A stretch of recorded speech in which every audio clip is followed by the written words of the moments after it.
কি বলবো বলো, ডাইকে আনলা কেন? ডাইকে আনছি তোমারে এখানে কথা বলার জন্য। শোনো, আমার না এই তোমার বাবা বাড়ি আসে থাকতে আর ভালো লাগছে না। মানে শ্বশুর বাড়ি কতদিন থাকে বলো তো? ও মা, আমি তো শুনছি শ্বশুর বাড়ি মধুর হাড়ি, আর তোমার শ্বশুর বাড়ি থাকতে ভালো লাগছে না কেন? হ্যাঁ, মধুর হাড়ি ঠিক আছে, কিন্তু দেখো যেদিন করতে আমি শ্বশুর বাড়ি আইছি সেদিন করতে তোমাকে আমি 1 মিনিটের জন্য কাছে পাচ্ছি না। শোনো, আমি আর থাকতে পারছি না, চলো বাড়িতে যাবো। তোমাকে বাড়িতে গিয়ে আজকে অনেক আদর করবো। বাড়িতে তো সবসময় পাশেই থাকি, এখন বাবার বাড়ি আসছে, এখানে ওদের সময় দিতে হবে না? আর হয়েছে তো, যাও রেডি হও তো।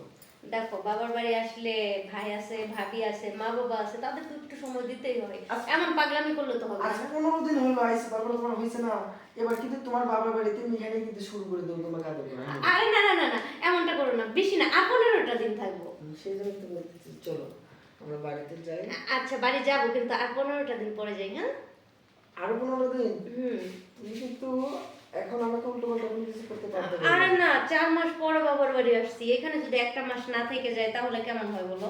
আর একটা মাস না, একটা দিনও থাকতে পারবে না। আজকেই তুমি যাবে, না হলে কিন্তু আমি আর থাকতে পারছি না। তুমি কেন বলছো? ধৈর্য ধরো, এরকম পাগলামি করলে তো হবে না, না? ধৈর্য না? এই তাহলে বসো, আমরা বসো, যাবো না? শান্ত হয়ে বসো। হ্যাঁ, যাবো তো, বসো। আর বসতে আর ভালো লাগছে না, তোমাকে তো বোঝাতে পারছি না। কেন বোঝাবো? এই কারণে আমি তোমার সাথে ঘরে আসি।